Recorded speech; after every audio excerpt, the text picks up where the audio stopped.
Good afternoon, ladies and gentlemen. It's a real pleasure to be able to deliver my presentation, though I'm really short of time. The title of my presentation, I hope you can see it on the screen, by the way. Ratio, that is the company I'm representing, and it's a well-known company in the veterinary medicine market. I was invited as a presenter, and I'd like to talk to you about a very important issue which has been touched upon time and again by the first presenter and the second presenter, and that's vitamins and trace minerals in food supplements. This is a tool for getting high-quality products. I don't think anyone would argue against the fact that vitamins are really important. And of course, all of you are experts. So I'm not gonna deep dive into all the vitamins. I will just briefly go over some of the most important bullets that we tend to miss in our daily activities. What I want to do is remind you of some historical data and the way the vitamins were developed and became well known. Nikolai Lunin, in his PhD thesis back in 1880, suspected that the vitamins were important. Christian Eichmann, 9 years later,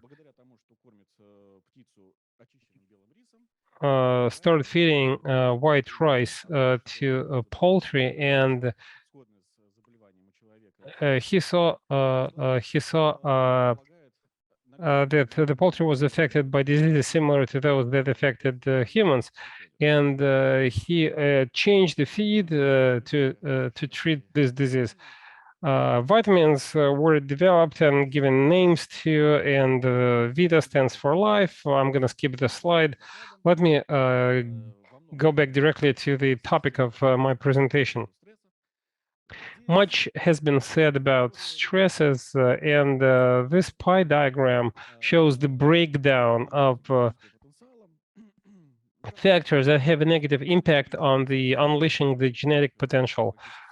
The figures might differ a bit from form to form, but you would generally agree with this breakdown, I guess. All these factors mean that the vitamin intake should be increased, and you all know that all different feeds are balanced to ensure the economically expedient result. But during vaccination or under stress, the feed intake goes down, the water intake goes up, and they need more biologically active substances, and there is a clear deficit of such substances. Vitamin E has been mentioned several times during today's session.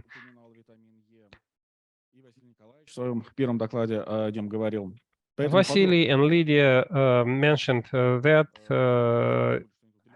I'm not going to dwell on the functions of vitamin E, and by the way, the list in this slide is not exhaustive.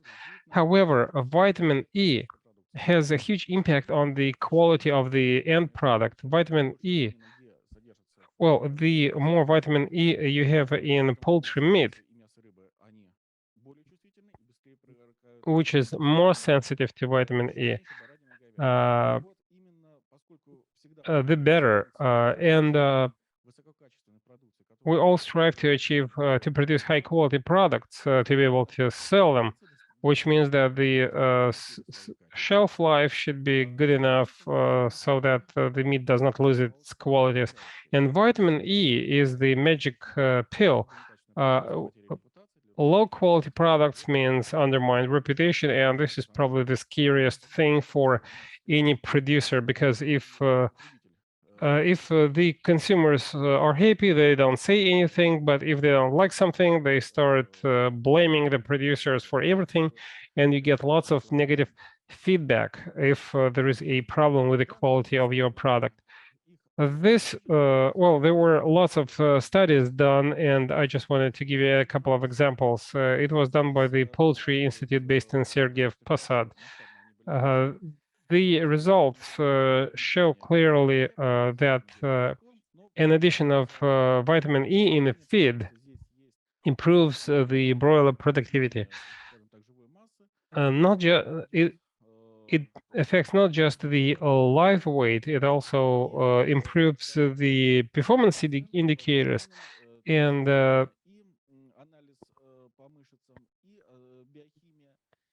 the biochemical results have been improved, and after 15 days of storage at a temperature of -15, the free fatty acids content was reduced, and vitamin E improves the storage of poultry meat in a nutshell. Selenium is a trace mineral that is closely linked with vitamin E, and that's why the title of my presentation is Vitamins and Trace Minerals. Selenium is an irreplaceable nutrient. It's a trace mineral and which affects metabolism of vitamin E. Thanks to selenium, you can reduce the intake of vitamin E because it improves the absorption of vitamin E. These are the reference parameters of selenium level in the blood and liver. Количество в самом организме. И он также еще вообще метаболизм витаминов, он очень хорошо взаимосвязан. Если не хватает... Selenium impacts vitamin metabolism, and if there is vitamin deficiency, other vitamins try to offset the deficiency, but it will not be 100% replacement. I'm not going to deep dive into the figures of this experiment. I believe that this experiment was published in one of the articles.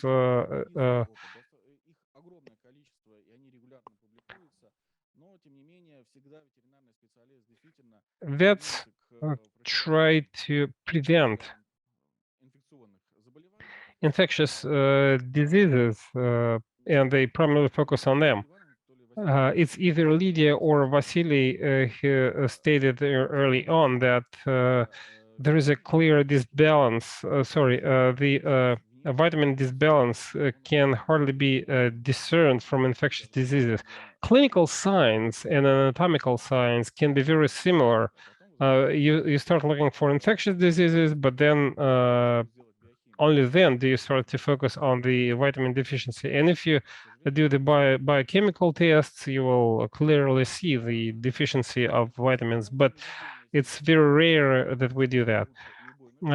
Selenium improves dead weight, slaughter weight, and the quality of the poultry meat.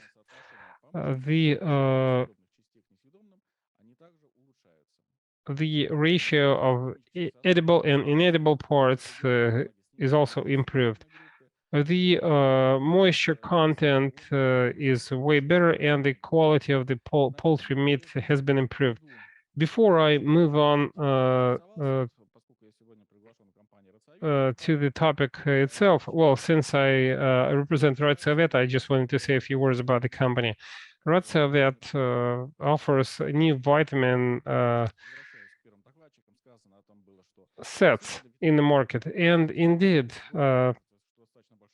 we seem to believe that there are lots of vitamin products in the Russian market, but this is not the case.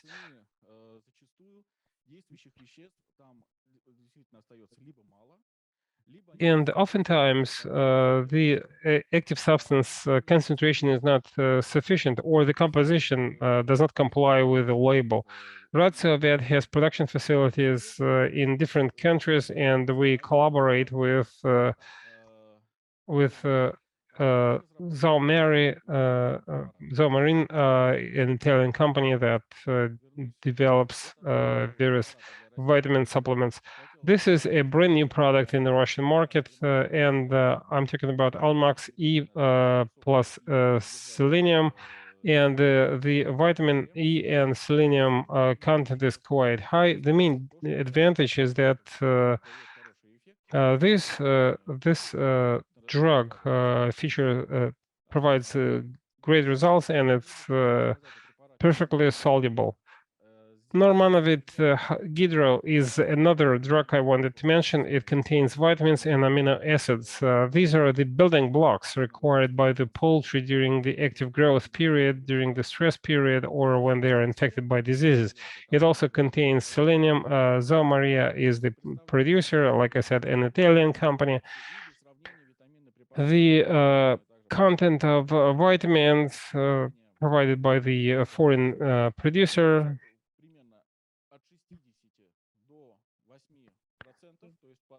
60 to 8% is the content of various vitamins. Hold on a second, sorry, wrong slide. This is the amino acid content in the drug, and as you can see, their share varies from 3 to less than 1%. However, it contains trace minerals and macro elements. If it's 20 milliliters per ton, do you think that it will help you reach the necessary level in terms of vitamins? I don't think so, which means that you would need to either balance the premixes or add additional vitamins. When you choose one or other drug, please keep in mind that it's the content of the active substance. Confirmed content is something that you should pay attention to rather than the price of the drug, because the doses are basically the same for all of them. I'm right on time. Thank you so much for your attention. I'll be happy to take questions, if any, offline at the Ratio Vet stand. I have a very practical question. We all know that metabolism in poultry is very high. The body temperature is very high, therefore metabolism is fast. So I was wondering when we should take blood samples for biochemical tests, before feeding them, after feeding them, because we want the outcomes to be representative. I believe that blood serum should be sampled before feeding them, because afterward it might not be of high quality. And if you do that before feeding the poultry, you'll see the real content. So the short answer: before feeding. Well, I was interested in two things that you mentioned. We talk a lot about the fact that we need to provide poultry with additional vitamins after administering antibiotics, or if a manager causes some stress, we should provide additional vitamins to the headstock, livestock. But are there any negative effects if we overdose vitamins? What are the most toxic vitamins? Let's put it this way. And the second question is as follows. You demonstrated vitamin content in the poultry meat. I was wondering whether high vitamin content meat would be a commercial project. Well, I have never heard of that. I'm talking about your second question. Iodine, selenium containing eggs are sold at higher prices. It is a commercial project, so to speak. But I believe that it's even on the product label. It's a marketing tool, but I've never seen that with regards to poultry meat. No biochemical tests have been run so far as I know. As for the toxicity of vitamins, I cannot give you specific figures of the top of my head, but hypervitaminosis features the very same symptoms as vitamin deficiency. Of course, you should stick to the guidelines, and if your feed has a very high content of vitamins, you will run into problems. However, during vaccination, stress, or infection, especially when inflammation is a problem. Birds drink more water, and that means we need to add more vitamins. If the premix has a high vitamin content, it might cause problems too.